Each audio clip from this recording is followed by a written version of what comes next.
നമസ്കാരം. ഭീമ ജ്വൽസ് മനസ്സിലെ ഒരു മഴവില്ലിൽ ഇന്നലെ എന്നോടൊപ്പം ഉണ്ടായിരുന്ന അതിഥി സംവിധായകൻ മോഹൻ സാറും ഭാര്യ അനുപമ മോഹനും ആയിരുന്നു.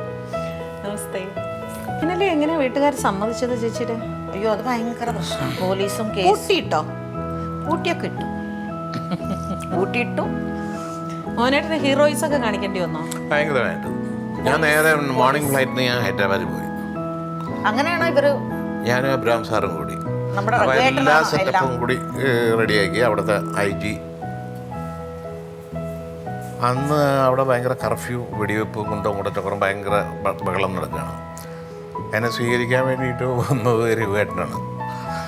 ഞാൻ ഇവിടെ ഭയങ്കര പോലീസ് സംഭവം ഇവർ ഭയങ്കര ഗ്രൂപ്പാണെന്നുള്ള കാര്യം നമുക്കറിയാം. അപ്പം അത് ഭയങ്കര ഇവിടുത്തെ DGP ആയിരുന്ന വെങ്കടാചലം സാറുണ്ടായിരുന്നു. അങ്ങനെ അന്ന് അവിടെ സദേൺ സ്റ്റേറ്റ്സിൻ്റെ IBയുടെ ഡയറക്ടറാണ്. അങ്ങേരും ഞാനും അബ്രാം സാറും കൂടിയിട്ടാണ് ഒറ്റ ഫ്ലൈറ്റിൽ പോകുന്നത്. അത് അങ്ങേരെ തൊട്ട് സീറ്റായിരുന്നു എനിക്ക്, അബ്രാം സാറിന് ബാക്കിൽ. അന്ന് ഇന്ദിരാഗാന്ധിയുടെ വിസിറ്റ് ഉണ്ടായിരുന്നു വിശാഖപട്ടണത്ത്. അതിന് വേണ്ടിയിട്ടുള്ള ഇൻസ്പെക്ഷനോ കാര്യങ്ങളൊക്കെയാണ് ഇദ്ദേഹം വരുന്നത്. നേരെ എയർപോർട്ടിൽ ഒരു ഘട്ടം വന്നു. ജനാർദ്ദനാണ് അത് വിളിച്ചൊക്കെ അറേഞ്ച് ചെയ്യുന്നത്. ഫ്ലൈറ്റ് ടിക്കറ്റ് കാര്യങ്ങൾ സർവ്വ സംഭവങ്ങൾ രഘുവേട്ടനോട് വിളിച്ചു പറയുന്നതൊക്കെ. അപ്പോൾ രഘുവേട്ടൻ ഹൈദരാബാദ് ഭരിക്കുന്നു. നല്ല ഹോൾഡ്. അല്ല, ഹോൾഡ് വെച്ചാൽ അങ്ങനെ അച്ഛനാണല്ലോ പഴയ IG. ചെന്നു. അപ്പോൾ സംഭവങ്ങൾ പ്രശ്നമുള്ളൊരു ദിവസമാണ് അന്ന്. ഭയങ്കര പ്രശ്നമാണ്. DGP ആയിട്ട് റിട്ടയർ ചെയ്ത ട്രിവാൻഡ്രത്ത് APB നായർ എന്ന് പറഞ്ഞ അദ്ദേഹമാണ് അന്ന് AIG. അവിടെ ചെന്ന് സംഗതികൾ വിവരങ്ങളൊക്കെ പറഞ്ഞു. ഞാനും അബ്രാം മാഷും രഘുവേട്ടനും കൂടി. പിന്നെ ഞങ്ങൾ ഹോട്ടലിലേക്ക് വന്നു. അപ്പോൾ അങ്ങനെ പറഞ്ഞു, within no time tomorrow morning daughter and father will be here എന്ന് പറഞ്ഞു. കുറച്ച് കഴിയുമ്പോൾ ഫോൺ വന്നു, വെരി സോറി, അവർ ഭയങ്കര പാർട്ടീസാണ്, നിങ്ങൾ you have to go there. അതോടുകൂടി എനിക്ക് പേടിയൊന്നുമില്ല. അബ്രാം സാറിന് ബോധം കൂടുതലുള്ള കാരണമുണ്ട്. എൻ്റെ കയ്യും കാലും വിറച്ചു. അവർ തന്നെ ആരൊക്കെയോ ടിക്കറ്റ് അറേഞ്ച് ചെയ്തു. ഞങ്ങളുടെ കൂടെ എസ്കോർട്ട് ഒരു CIA മറ്റോ വന്നു. നെല്ലൂർ വന്ന് ഇന്ന ഹോട്ടലിൽ താമസിക്കാൻ പാടുള്ളൂ, ഇന്ന കാർ വരും, അതിൽ കയറാൻ പാടുള്ളൂ എന്നൊക്കെ പറഞ്ഞ് ഇൻസ്ട്രക്ഷൻസ് ഉണ്ടായിരുന്നു IGയുടെ. പിറ്റേ ദിവസം കാലത്ത് ജാസ്പാൽ സിംഗ് എന്ന് പറഞ്ഞ SP പോയി കാണാൻ പറഞ്ഞിട്ടുണ്ടായിരുന്നു. ഞങ്ങൾ വെളുപ്പിന് 3 മണിക്കോ മറ്റോ ഹൈദരാബാദ് എക്സ്പ്രസ് അവിടെ എത്തുന്നത്. ചെല്ലുമ്പോൾ ഒരു യങ് IPS ഓഫീസർ, എന്നേക്കാൾ 2-3 വയസ്സ് അന്നത്തെ കൂടുതലുണ്ടാവും. അങ്ങനെയാണ് ഇത് കാര്യങ്ങളൊക്കെ പറഞ്ഞു. അപ്പോൾ ഒഫീഷ്യലി ഞങ്ങൾ മാരേജ് കഴിഞ്ഞിട്ടുണ്ട്. അതിൻ്റെ പേപ്പേഴ്സും കാര്യങ്ങളൊക്കെ കൊടുത്തു. അപ്പോൾ അങ്ങനെ വേറെ ഒന്നും കൂടി പേടിപ്പിക്കാമെന്നൊരു കാര്യം ഇങ്ങോട്ട് പറഞ്ഞു. Yesterday your so called father in law attacked my office. അത് വേറൊരു കാരണം കൊണ്ട്. അപ്പോൾ അത്രയും വലിയ സാധനത്തിൻ്റെ മകളെയാണ് ഞാൻ കല്യാണം കഴിക്കണേന്ന് അങ്ങനൊരു സംഭവം തോന്നുന്നു. ഇതിലൊന്നും എനിക്ക് പ്രശ്നമില്ല. അത് കഴിഞ്ഞിട്ട് വ്യാകരൺ സുബ്രാവ് എന്ന് പറഞ്ഞാൽ അവിടെ 5 പോലീസ് സ്റ്റേഷനോ മറ്റോ ഉണ്ട് നെല്ലൂർ. ഇവരുടെ ഏരിയയിലെ പോലീസ് സ്റ്റേഷനിലാണ് അന്ന്. അങ്ങേർക്ക് വേറെ അന്ന് ഭയങ്കര ക്വാളിഫിക്കേഷൻ ഉണ്ടായിരുന്നു. അന്നത്തെ ഫ്രണ്ട് പേജ് തെലുഗു പത്രങ്ങളിൽ മുഴുവൻ ഇങ്ങേരെ പടമാണ്. കാരണം വെച്ചാൽ ഇങ്ങേരെ ഭയങ്കര എന്തോ ക്രൈം ചെയ്തിട്ട് ഡിസ്മിസിൽ നിൽക്കുകയാണ്. അത് അത്രയും ഭയങ്കര പ്രശ്നത്തിലാണ് ഈ വ്യാകരൺ സുന്ദറാവും. ഭയങ്കര എന്തോ ഒരു കള്ളനെ പിടിച്ചിട്ട് കൊല്ലുക, ചവിട്ട് എന്തൊക്കെയോ ചെയ്തിട്ടുള്ളൊരു ക്യാരക്ടറാണ്. അങ്ങനെ തന്നെ ഇവരുടെ വീട് റെയ്ഡ് ചെയ്യാൻ വേണ്ടിയിട്ട് ഏൽപ്പിക്കുന്നു. റെയ്ഡിയലല്ല, അതായത് ഞാൻ പറഞ്ഞിരുന്നു ആഫ്റ്റർ 3 days ചിലപ്പോൾ അല്ല, അത് കഴിഞ്ഞതിന് ശേഷമാണ്. ആണോ? റെയ്ഡ് ചെയ്തതിന് ശേഷമാണ് ചേട്ടനെയും അനിയത്തിയും കൊണ്ടുവരുന്നു. അച്ഛൻ വന്നില്ല. അത് ഒരുപാട് കാറുകളും കാര്യങ്ങളൊക്കെ ഇവരുടെ ഇങ്ങനെ വന്നുകൊണ്ടിരിക്കുന്നു. സിനിമയുടെ സീൻമാരിൽ തന്നെ അബ്രാം സാറ് ഞാനും ഭയങ്കര അത്രയും അച്ഛൻ്റെ നെല്ലൂരിലുള്ള എല്ലാ ഫ്രണ്ട്സിൻ്റെ കാറുകൾ ഇങ്ങനെ വരിവരിയായിട്ട് ഇങ്ങനെ വരും. ഭയങ്കര ഒരു സംഭവം. അത് കഴിഞ്ഞ് വിളിച്ച് സംസാരിച്ചുകൊണ്ടിരിക്കുന്നതിനിടയ്ക്ക് അച്ഛൻ വന്നു കാണും. എങ്ങനെ ധൈര്യം വന്നു? അതെ, അത് ചെയ്യരുതെന്നാണ് ഇപ്പം എനിക്ക് തോന്നുന്നത്. കുട്ടികളോടൊക്കെ യങ്സ്റ്റേഴ്സിനോടൊക്കെ ഞാൻ പറയാൻ എനിക്ക് പല ഇന്റർവ്യൂസ് കൊണ്ട് ഓക്കെ ഇപ്പൊ നിങ്ങൾ സുഖമായി അത് കാരണം കുഴപ്പമില്ല. അല്ല, അതിന് വേറൊരു രസം എന്താ വെച്ചാൽ പിന്നെ അത് കഴിഞ്ഞു ഈ വ്യാകരൺ സുബ്രാവ് പിന്നെ SP ആയിട്ട് അദ്ദേഹം റിട്ടയർ ചെയ്തു. ഞങ്ങൾ ഇവരൊക്കെ ഭയങ്കര ഫ്രണ്ടായി. ഞാൻ ഇവരുടെ വീട്ടിലെ ഏറ്റവും പെറ്റ് സണ്ണിലോ ആയിട്ട് മാറി. അങ്ങേരെ ആലോചിച്ചു, അങ്ങേരെ മകൾക്ക് മാരി ചെയ്യണമെന്ന് ഒരു മലയാളിയെ മതി എന്നുള്ള നിലയ്ക്ക് പോകും. പക്ഷെ അങ്ങനെയാണ് ഞങ്ങളുടെ കല്യാണം. അന്നൊരു കാര്യമുണ്ട് മോനേട്ടാ, പണ്ട് തമിഴ്നാട്ടിൽ മലയാളികൾക്ക് വീട് കൊടുക്കത്തില്ല. മലയാളികളെന്ന് പറഞ്ഞാൽ ഭയങ്കര കള്ളന്മാരാണെന്നൊരു ധാരണ പണ്ട് തെലുങ്കിലും തമിഴ്. അപ്പൊ അവര് വിചാരിക്കും, ദൈവമേ ഇത് എങ്ങനെയുള്ള ഒരുത്തന്റെ അടുത്താണ് മോളല്ല. തീർച്ചയായിട്ടും അച്ഛൻ എന്ന് പറയുന്നത് ഞങ്ങൾ എന്നെ പറയും ബോൺ വിത്ത് സിൽവർ സ്പൂൺ എന്ന്. I bone with gold spoon. അത്രയും റിച്ച് ആയിട്ടുള്ള ഫാമിലിയാണ് എൻ്റെ. ഭയങ്കര റിച്ച്. അച്ഛൻ എന്ന് പറഞ്ഞു കഴിഞ്ഞാൽ നെല്ലൂരിലെ കിങ്ങും ടൈഗർ എന്നാണ് അച്ഛനെ പറയാം. അങ്ങനെയുള്ള ഒരു ഫാമിലിയിൽ നിന്ന് പിന്നെ അച്ഛന് ഭയങ്കര വിഷമായിരുന്നു. ഇങ്ങനെ ഒരു പോലീസ് വന്നു, അപ്പോൾ നമുക്ക് എന്നെ ഒരുപാട് ഇമാജിനേഷൻ ഉണ്ടായിരുന്നു കല്യാണം എങ്ങനെ നടത്തണം. അതെ, എനിക്കിപ്പോൾ ഞങ്ങൾ 3 സിസ്റ്റേഴ്സാണ്. പക്ഷെ എന്നെയാണ് ഏറ്റവും വീട്ടിലെല്ലാവർക്കും ഭയങ്കര എല്ലാ കൊണ്ടും എന്നെ ഭയങ്കര ഇഷ്ടമായിരുന്നു. അപ്പോൾ അത് അവർക്കൊരു ഒരു ഒരു ഒരു ഇൻസൾട്ടോ അല്ലെങ്കിൽ തീർച്ചയായിട്ടും ഉണ്ടാവുന്ന ഒരു കാര്യമാണ്. പിന്നെ അവിടെ വെച്ച് കോംപ്രമൈസായി ഒരു അറേഞ്ച്ഡ് മാരേജ് മതി തീരുമാനിച്ചു. അങ്ങനെ ഗുരുവായൂർ വെച്ച് ഭയങ്കര ഗ്രാൻഡായിട്ടൊരു കല്യാണം കഴിച്ചു. ഇവരെ ആൾക്കാരൊക്കെ വന്നു. ഇത് ഞങ്ങൾ കൂടെ വേറെ ഒരു വലിയൊരു റിസപ്ഷൻ നടത്തി. കല്യാണം കഴിഞ്ഞ് വന്ന് ഒരുമിച്ച് വീട്ടിൽ താമസിക്കുമ്പോഴേ അല്ല, അതിന് ഒരു ദിവസം താമസിച്ചിട്ടില്ല. റിസപ്ഷൻ സമയത്തെ ഞാൻ ലൊക്കേഷൻ നോക്കാൻ വേണ്ടി പോയി. റിസപ്ഷൻ നടന്നുകൊണ്ടിരിക്കുമ്പോ റിസപ്ഷന്റെ ഫോട്ടോസിലെ കാണാം, ആൽബം ഫോട്ടോസിലെ കാണാം, ഞാൻ മാത്രമേ ഇരിക്കുന്നുള്ളൂ. ഇവര് സൂര്യദാഹം ലൊക്കേഷൻ നാളെയാണ് ഷൂട്ടിംഗ്. അന്ന് വൈകിട്ട് റിസപ്ഷൻ നടന്നുകൊണ്ടിരിക്കുന്നു. അന്നൊക്കെ 4 o'clock റിസപ്ഷൻ തുടങ്ങിയതെന്ന് തോന്നുന്നു. എന്നിട്ട് ഇവരൊരു കഷ്ടിച്ച് ഒരു 6 മണി വരെല്ലാം കാനി ഉണ്ടോയെന്ന് എനിക്ക് സംശയം. അപ്പോഴേക്ക് ആ ഗോപാലകൃഷ്ണൻ വന്നിട്ട് പിടിച്ച് കൊണ്ടുപോയി. അല്ല, നമ്മുടെ ലക്ഷ്യം ഈ പെൺകുട്ടിയെ കൊണ്ടുവരിക എന്നുള്ളത് മാത്രം. അത് കഴിഞ്ഞു. ഇനിയിപ്പോൾ ഈ നടക്കുന്ന മുഴുവനും ഒരു ഡ്രാമയല്ലേ. ചേച്ചിക്ക് പിന്നെ കേരളം കംഫർട്ടബിൾ ആയില്ലേ? കുറച്ച് സമയം എടുത്തോ? കംഫർട്ടബിൾ എന്ന് പറഞ്ഞാൽ എനിക്ക് ഇപ്പോഴും കംഫർട്ടബിൾ എന്ന് പറയുന്നത് എനിക്ക് ചെന്നൈ തന്നെയാണ്. ആണല്ലേ? പക്ഷേ ചേച്ചി ഇപ്പോൾ കൊച്ചി തന്നെയല്ലേ? ഇപ്പോൾ കൊച്ചി തന്നെയാണ്. പക്ഷെ കംഫർട്ടബിൾ എന്ന് പറയുമ്പോൾ എനിക്ക് ഷോപ്പിങ്ങിന് പോകാനോ അല്ലെങ്കിൽ എനിക്ക് അറിയുന്ന സ്ഥലമാണ്, എൻ്റെ സ്ഥലമാണ്. പക്ഷെ ഇത് എനിക്ക് അത്രയ്ക്കും പറ്റുന്നില്ല. ഇപ്പോൾ ഇവരില്ലാണ്ട് ഞാൻ ഒരു സ്ഥലത്തേക്ക് ഞാൻ പോവില്ല. അത് അങ്ങനെ ഒരു ഇതുണ്ട്. പിന്നെ പഴയ ഉണ്ടോ ഇവിടെ? ഇല്ല ഇല്ല. അയ്യോ, അത് ശരി. അപ്പോൾ നമുക്ക് ഒരു ഡോക്ടറെ അടുത്ത് പോകാനും അറിയില്ല. മോനായിട്ട് ദേഷ്യപ്പെടുമായിരുന്നോ ആദ്യമൊക്കെ? കല്യാണം കഴിഞ്ഞ സമയത്തൊക്കെ എന്തിനെങ്കിലുമൊക്കെ വഴക്ക് പറയുമായിരുന്നു? വഴക്കൊക്കെ പറയും, ഇപ്പോഴും പറയും. ആണോ? മുൻകോപിയാ? അതേ ഉള്ളൂ. പാവം. ഞാൻ ചേച്ചിക്ക് ദേഷ്യം വരുമോ മോനേട്ടാ? ദേഷ്യം വന്നാൽ തെലുങ്കിലാണോ ചീത്ത പറയുന്നത്? അല്ലല്ലേ? എങ്ങനെ പിന്നെ ഈ മലയാളം ഇങ്ങനെ അത് ഡെയിലി കമ്മ്യൂണിക്കേഷൻ വലിയ പാടല്ലേ? ഈ ഒന്നാമത് 2 ഭാഷ അല്ല. അത് എനിക്ക് മലയാളം വരാനുള്ള ഒരു കാരണം, ഞങ്ങളുടെ കല്യാണം കഴിഞ്ഞ ഉടനെ തന്നെ മഹാലിംഗപുരം വിജയമ്മ എന്ന് പറഞ്ഞിട്ട്, മണിയേട്ടൻ വിജയമ്മ എന്ന് പറഞ്ഞിട്ട് സീമയുടെ അന്ന് സീമ അവിടെ ഇല്ല. മഹാലിംഗപുരം ലേഡി മാധവൻ റോഡ്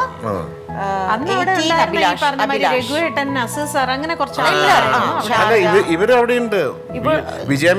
വീടിന് കുറച്ചപ്പുറത്ത് അറിയാം. അവർ ഒരുപാട് സോഷ്യൽ വർക്കും കാര്യങ്ങളൊക്കെ ആയിട്ടുണ്ടായിരുന്നു. അപ്പോൾ വിജയമ്മ എന്ന് പറഞ്ഞിട്ട് അവരുടെ വീട്ടിലാണ് ഞങ്ങൾ രണ്ടിനും താമസിക്കുന്നത്. അപ്പോൾ അവരാണ് എനിക്ക് അന്ന് ഞങ്ങളുടെ വീട്ടിൽ ചായ ഒന്നും കൊടുക്കില്ല കുട്ടികൾക്ക്. അച്ഛൻ മാത്രമാണ് എൻ്റെ വീട്ടിൽ കോഫി കുടിക്കുന്ന ഒരു വ്യക്തി.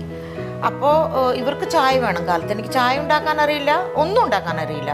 അപ്പോൾ ഇവർ മുകളിൽ നിന്ന് വിളിച്ച് പറയും. കുക്കിംഗ് മെന്റലി ഡിഫറെന്റ് അല്ലേ? ആണ്, എനിക്ക് കുക്കിങ്ങേ അറിയില്ല എന്നിട്ടല്ലേ. അപ്പോൾ ഇവർ മുകളിൽ നിന്ന് എന്നെ വിളിച്ച് പറയും, അന്ന് കുപ്പിയിലാണോ പാല് എന്ന് എനിക്കൊരു സംശയം.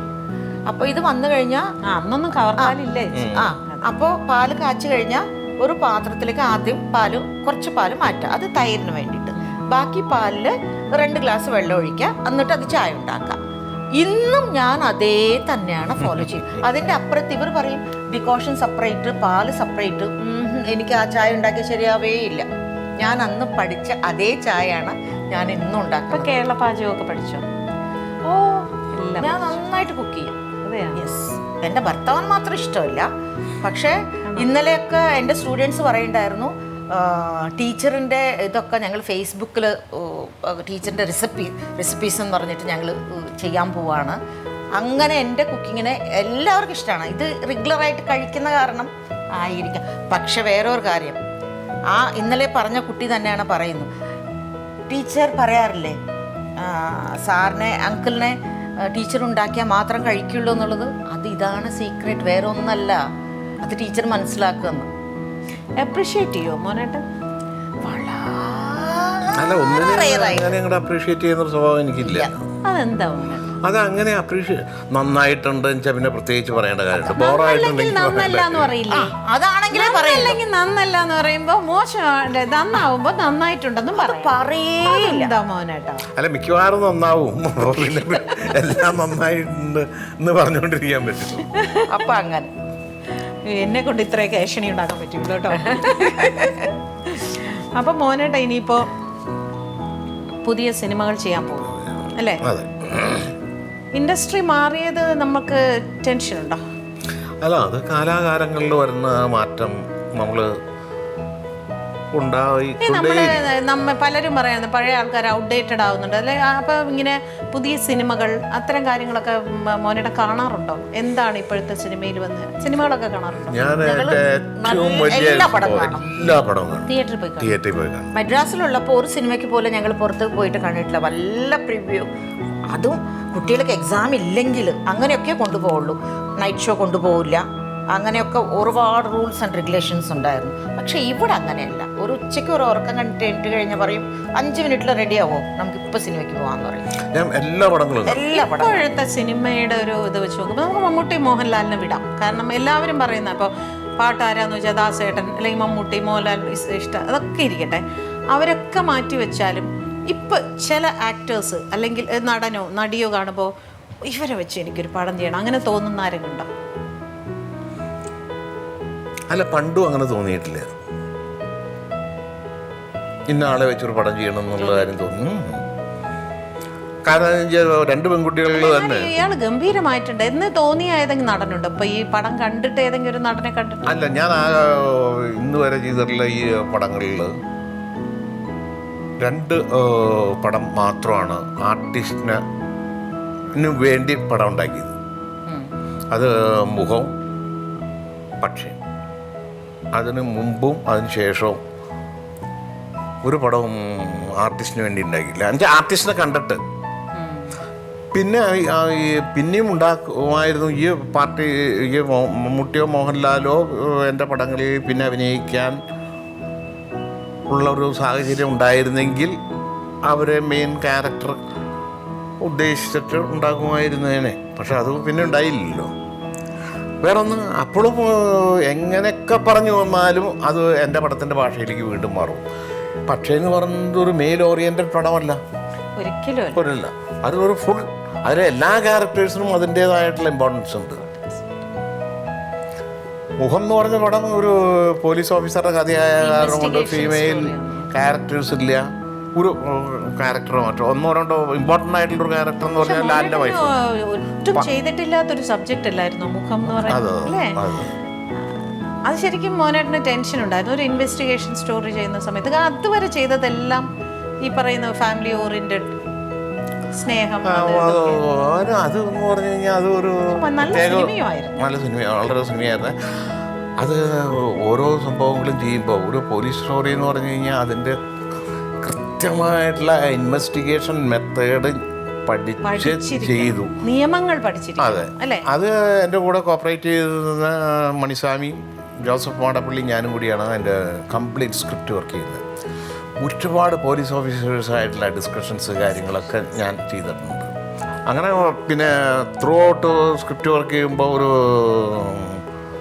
ഒരു CI ആയിട്ടുള്ള ഡിസ്കഷൻസ് ഇതുണ്ട്.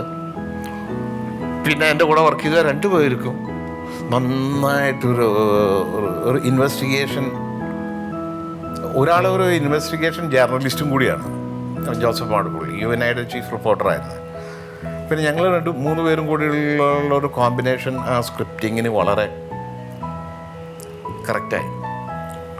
പിന്നെ അതിനും മറ്റുള്ള മസാലകളോ കാര്യങ്ങളോ ഒന്നും ഞാൻ ആലോചിച്ചില്ല. പാട്ടില്ല, അതിൽ ഫീമെയിൽ ആർട്ടിസ്റ്റ് ഇല്ല, അങ്ങനെ ആഡഡ് സാധനങ്ങൾ എൻ്റെ പടത്തിൽ ഞാൻ ഉണ്ടാക്കാറുമില്ല. പക്ഷേ എന്ന് പറയുന്ന ഒരു സിനിമ ഇപ്പോഴും ആരോടെങ്കിലും ചോദിക്കുമ്പോൾ ഇഷ്ടപ്പെട്ട സിനിമകളിൽ ഒരു സിനിമയായിട്ട് പക്ഷേയെക്കുറിച്ച് എല്ലാവരും പറയാം. ഇപ്പം ഞാൻ തന്നെ എൻ്റെ പല ഇൻ്റർവ്യൂവിലും ഞാൻ പറഞ്ഞിട്ടുണ്ട്, ഞാൻ ഒരുപാട് ഇൻവോൾവ് ചെയ്തൊരു ക്യാരക്ടറായിരുന്നു ശോഭനയുടെ. ചോദിച്ചാൽ അതിലിങ്ങനെ ഇടയ്ക്കിടയ്ക്ക് ഒരു ഡയലോഗ് പറഞ്ഞു, നമുക്ക് മാത്രമേ ഇങ്ങനെ ഒരു ത്യാഗം ചെയ്യാൻ പറ്റുള്ളൂ അല്ലേ. അതൊരുപാട് ഇങ്ങനെ ഫീൽ ചെയ്തൊരു ക്യാരക്ടറായിരുന്നു ആ സിനിമ. പക്ഷേ ഒരു സാമ്പത്തികമായിട്ട് അത്ര ഒരു സാമ്പത്തികമായിട്ട് ഭയങ്കരമായിട്ട് വിജയിച്ച പടമാണ്. ഭയങ്കരമായിട്ട് വിജയിച്ച പടമാണ്. ആ പടത്തിൽ വേറൊരു സംഭവം ഉണ്ടായിരുന്നു. കാരണം എന്ന് വെച്ചാൽ അതിൻ്റെ എൻ്റെ എന്ന് പറയുന്നത് ഭയങ്കര കോംപ്ലിക്കേറ്റഡ് ആണ്. ഒരു സ്ത്രീ പോലും, എൻ്റെ കുടുംബം കുട്ടി പരാധീനമുള്ളൊരു സ്ത്രീ പോലും ശോഭയുടെ കൂടെ മോഹൻലാൽ പോകണമായിരുന്നു എന്നാണ് എന്നോട് പറഞ്ഞിരുന്നത്. ഇതേ നിങ്ങൾ തന്നെ പറയും, പോയിരുന്നെങ്കിൽ എന്തായിരിക്കും എന്നുള്ള കാര്യം നിങ്ങൾ തന്നെ പറയുന്നുള്ള, അത് അനലൈസ് ചെയ്ത് ഡിസിഷൻ എടുക്കുക എന്ന് പറഞ്ഞൊരു സംഭവമുണ്ട്. ഒരു ഫിലിം മേക്കറെ സംബന്ധിച്ചിടത്തോളം ഒരു ക്രൂഷ്യലായിട്ടുള്ള ഒരു മൂമെൻ്റാണ് അത്. അങ്ങനെ തന്നെ ആയിരിക്കണം എന്നുണ്ടായിരുന്നു. അങ്ങനെ തന്നെ ആയ കാരണം കൊണ്ടാണ് ആ പടം ഇത്രയും സക്സസ്സായ ഇത്. അതുപോലെ മോഹനേട്ടൻ പാട്ടിൻ്റെ കാര്യത്തിൽ ഒരുപാട് ശ്രദ്ധിക്കുമായിരുന്നു അല്ലേ? ഉണ്ടായിരുന്നു. ഞാൻ പാട്ട് വളരെ സിനിമയ്ക്ക് ഒരുപാട് കോൺട്രിബ്യൂട്ട് ചെയ്യുന്ന ഒരു സംഭവമാണ്. അതേ സമയത്ത് ആ പാട്ടിന് അർത്ഥം ഉണ്ടാവണം, അത് സിറ്റുവേഷൻ വളരെ ആപ്റ്റ് ആയിരിക്കണം. പിക്ചറൈസേഷൻ ഇന്നും ആൾക്കാരുടെ ഫേവറേറ്റ് സോങ് ആണ് സുന്ദരി അല്ലേ? മക്കളെ കുറിച്ച് ഒന്നും പറഞ്ഞില്ല മോഹനേട്ടാ. മക്കൾക്ക് സിനിമയിൽ വല്ല താല്പര്യമുണ്ടോ? എൻ്റെ മകൻ എൻ്റെ അറിവില്ലായ്മ, എൻ്റെ വിത്തൗട്ട് മൈ നോളേജ് അവൻ സിനിമ പഠിക്കാൻ പോയ പാർട്ടി വിഷ്വൽ കമ്മ്യൂണിക്കേഷൻ പാസ്സായി. ഞാനെല്ലാ കോളേജ് കൊണ്ടുവന്ന് അവനെ ചേർത്തിയത്. അവൻ ജോയിൻ ചെയ്തതിന് ശേഷമാണ് അവൻ വിഷ്വൽ കമ്മ്യൂണിക്കേഷൻ എന്ന് പറയുന്ന സബ്ജക്റ്റാണ് എടുത്തിരിക്കണേന്നുള്ളത് മനസ്സിലായി. അവൻ തന്നെ പറയുന്നുണ്ട് അവൻ ഗോൾഡ് മെഡലിസ്റ്റാണെന്ന് പറയുന്നു. അതും ശരി. സിനിമ വർക്ക് ചെയ്യാൻ വേണ്ടി എൻ്റെ കൂടെ ഒരു പടത്തിന് വന്നു നിന്നു. ഈ പണി അവന് പറ്റില്ല എന്നുള്ള കാര്യം അവൻ തന്നെ മനസ്സിലായി. വേറെ യാതൊരു വിട്ടുവീഴ്ച ചെയ്യേണ്ട കാര്യം. അതെ, കൃത്യമായിട്ട് മറ്റുള്ളവർ വരണ സമയത്ത് വരണം, മറ്റുള്ളവർ പോകണം. ഈ വക സംഭവങ്ങളൊക്കെ ഉണ്ട്. ഇവന് അതിനോടൊക്കെ ഒത്തിരി ബുദ്ധിമുട്ടായി. എന്നാൽ എൻ്റെ ഇന്ന് വിട്ടിട്ട് വേറെ ആരെങ്കിലും കൂടെ ഒന്ന്, ഈ വിഷ്വൽ കമ്മ്യൂണിക്കേഷൻ മാത്രം കഴിഞ്ഞുകൊണ്ട് സിനിമയാവുന്നില്ലല്ലോ. വീണ്ടും ഒരു 5-6 കൊല്ലെങ്കിലും ആരെങ്കിലും കൂടെ വർക്ക് ചെയ്യാം. അപ്പം അങ്ങനെ ആലോചിച്ചപ്പോൾ ഞാൻ പറഞ്ഞു പ്രിയനോട് ഒരു ഓണോ പറഞ്ഞു. അപ്പോൾ പ്രിയ പറഞ്ഞു മോനേടെ ഓക്കെ എന്ന് പറഞ്ഞു. അപ്പോൾ അവൻ മദ്രാസ് വിടാൻ തയ്യാറല്ല. ഇവന് അപ്പം അന്ന് പ്രിയന് ഹിന്ദി പടവും കാര്യങ്ങളൊക്കെ ചെയ്യുന്നത്. ഇവനാണെങ്കിൽ മലയാളം എനിക്ക് എൻ്റെ 2 മക്കൾക്കും നന്നായിട്ട് സംസാരിക്കാൻ അറിയാം, വായിക്കാനൊന്നും അറിയില്ല. അങ്ങനൊരു കുഴപ്പമുണ്ട്. വേറെ ഒരു അഭിമാനമുണ്ട്, ഇത്രയും നന്നായിട്ട് മലയാളം സംസാരിക്കുന്ന ഒരു മലയാളി കുടുംബത്തിൽ ഒന്നാണ് ഞാൻ എന്നുള്ള കാര്യമാണ്. മറ്റുള്ള പല വീട്ടുകളിലും ചെല്ലുമ്പോൾ അവരുടെ കമ്മ്യൂണിക്കേഷൻ പലതും ഇംഗ്ലീഷും തമിഴും അതുമൊക്കെയാണ് കേൾക്കുന്നത് മലയാളി കുടുംബങ്ങളിൽ. അപ്പം ഞാൻ ഒരു ഡയറക്ടർ ആയ കാരണം കൊണ്ട്, അതിൻ്റെ എക്സ്പീരിയൻസ് എനിക്കുള്ള കാരണം കൊണ്ട് ഞാൻ പറഞ്ഞു ഒരു ലിറ്റററി ബാക്ക്ഗ്രൗണ്ട് നന്നായിട്ടുണ്ടായിരിക്കണം. ഇംഗ്ലീഷ് ഫ്ലുവൻ്റായിട്ട് സംസാരിക്കാനോ കാര്യങ്ങളും അറിഞ്ഞിട്ടോ കാര്യമില്ല. ഇംഗ്ലീഷിൽ ലിറ്റററി ബാക്ക്ഗ്രൗണ്ട് എന്തുണ്ടെന്നുള്ള കാര്യം എനിക്കറിയില്ല. എന്തെങ്കിലും ലിറ്റററി ബാക്ക്ഗ്രൗണ്ട് ഇല്ലെങ്കിൽ ഡയറക്ഷൻ എന്ന് പറഞ്ഞ സംഭവത്തിലേക്ക് വരേണ്ട യാതൊരു കാര്യമില്ല.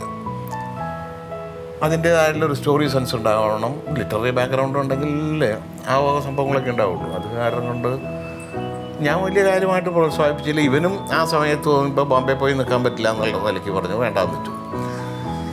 ഇവൻ്റെ ഫ്രണ്ട്സ് എന്ന് പറഞ്ഞൊരു സംഭവങ്ങൾ ഈ മാർവാഡീസ്, ഹിന്ദീസ് കുട്ടികൾ പിള്ളേരും ഒക്കെ ആയിരുന്നു. എല്ലാം പഠിക്കുന്ന സമയത്ത് എല്ലാം ഇവർ പിന്നെ FRCS എടുത്തു വന്നാലും അവർ ചെയ്യുന്ന ബിസിനസ് അവർ കണ്ടിന്യൂ ചെയ്യുന്നൊരു മെത്തേഡ് നമ്മുടെ മദ്രാസ് മെത്തേഡിൽ ഉണ്ട് എന്നുള്ള കാര്യം വളരെ സത്യമാണ്. ഫൈനാൻസേഴ്സ് ആണെങ്കിലും FRCS ഹോസ്പിറ്റലിൽ നിന്ന് വന്നു കഴിഞ്ഞാൽ അവൻ ഈ പണിക്ക് ഇരിക്കുന്ന കാണും. ഇതേമാതിരി ഇവന് ബിസിനസ്സിലേക്ക് ഭയങ്കരമായിട്ടുള്ളൊരു ടെൻഡൻസി വന്നു. പെട്ടെന്ന് ഇത് വിട്ട് കഴിഞ്ഞാൽ ഗ്രാജുവലി ഇവൻ ചെറുതായിട്ട് കടന്ന് അവന് ഒരു ഇപ്പോൾ Navees builder, silver line builders എന്ന് പറഞ്ഞ ഒരു ബിൽഡറാണ്. അപ്പം സിനിമയെക്കാളൊക്കെ തല വേദന എടുക്കുന്ന ബിസിനസ്സാണെന്നുള്ള കാര്യം ചെന്നൈയിൽ. മോളില്ല, രണ്ടും ആൺകുട്ടികളാണ്. രണ്ടാമത്താണ് ബാംഗ്ലൂരിലാണ്. ഈവൻ മാരേജ് ചെയ്തിരിക്കുന്നത് ഒപ്പം പഠിച്ചിരുന്ന ഒരു പെൺകുട്ടിയാണ്, ഒരു നോർത്ത് ഇന്ത്യൻ ഗേളാണ്. നമുക്ക് ഇത്രയും കോളുകളൊക്കെ ഒന്നും വേണ്ടി വന്നില്ല അല്ലേ? അല്ല, പറഞ്ഞ വഴിക്ക് നമ്മൾ എഗ്രി ചെയ്തു. ആ കുട്ടി MBAക്ക് അതേ കോളേജിൽ പഠിക്കുന്നുണ്ടായിരുന്നു.